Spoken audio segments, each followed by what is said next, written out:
Well, Blue Jays fans, spring training's here, and it's only, I think, a week away from games beginning before the regular season here in spring training. And, we've talked about the fifth starter a lot. We're going to kind of leave that on the shelf today, as we are going to look at third base. That's right. Matt Chapman is entering his final year with the Toronto Blue Jays. What does that mean from here on out, especially after this season? Welcome back to Clemhawks. I'm Gillis TV, and if you're new to the channel and like anything MLB, don't matter what the team is, we have it covered here. Live streams of the games as well, news, rumors, injuries, whatever there is, we got it with a little bit of NASCAR by Clemhawks itself. So if you don't mind hitting that subscribe button, that'd be great. We are, I believe, 73 away from our goal of 4,100, and it's been a ride lately. Thank you guys so much. Now, let's talk about Matt Chapman, should we? And, I'm going to read an article, I'm going to go through his stats, give you my thoughts, and it could be an interesting year for the Blue Jays and Matt Chapman for sure, as Matt Chapman might have more riding on the upcoming year than any player inside that Blue Jays clubhouse.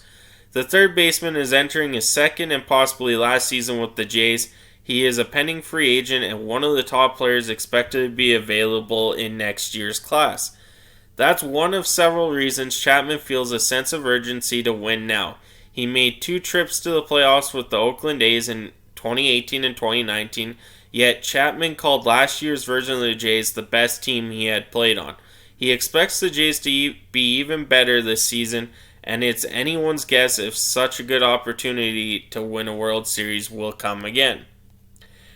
An added benefit of the Jays' contender status is that it will keep Chapman focused on the field as a clubhouse leader. That's never been a problem, but if the Jays were to struggle, it might be easy to ignore the standings in favor of personal statistics.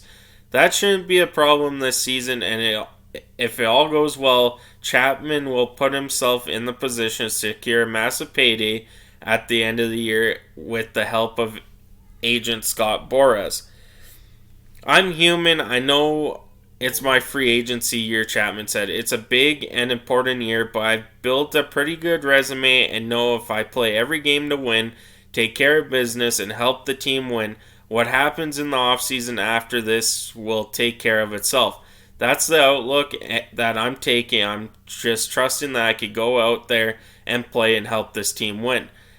There were lots of fans clamoring for the Jays to sign Chapman to a long-term extension during the offseason.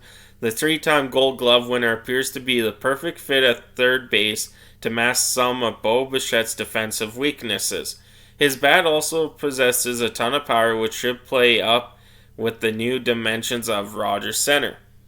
But striking a new deal before Chapman hits the open market never seemed realistic for either party.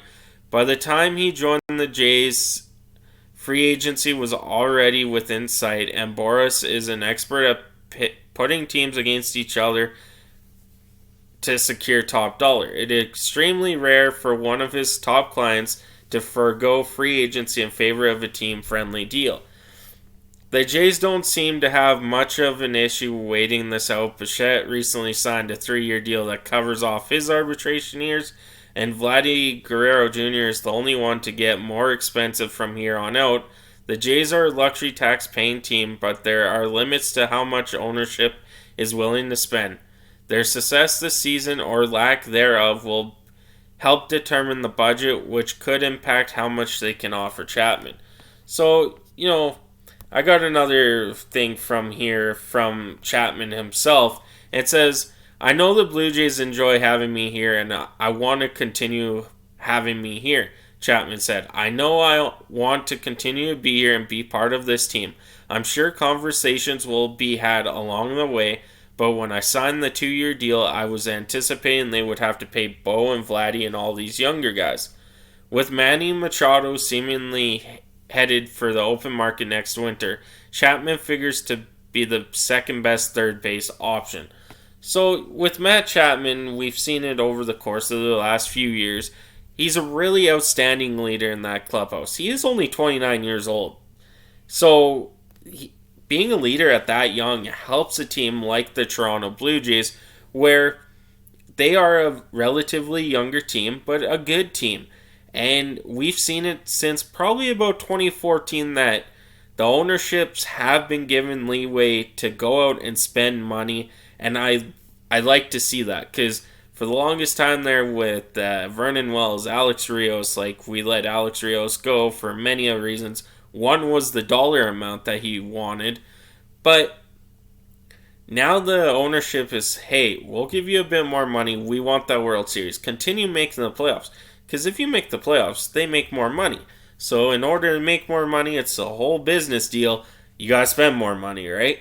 So I could see if the Jays do make the postseason again this year or are relatively at that top spot in the AL East, like I did a video on, I believe the Blue Jays can beat the Yankees.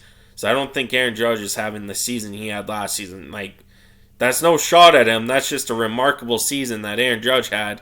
And it's going to be hard to upbeat that and get those game-winning runs that he did so often last year. And the Jays were only, I believe, 7 games behind them, 9 games behind them for the first spot in the AL East. It was pretty close, and the Jays did not have that type of production from anyone, right? So, having Matt Chapman here, I believe, sign him. He's 29 years old. If you could sign him to, a 7-year deal where it puts him at 36 years old, yes, I get the whole strikeout thing's a worry, but he does have some pop in his bat. As we look at his stats, he was one of the best, if not the best, Blue Jay hitter last postseason. He hit 429 in 7 at-bats, so that's 3 for 7. He had an RBI. His postseason numbers are pretty good. He hits 333 in 15 at-bats, so that's 5 for 15.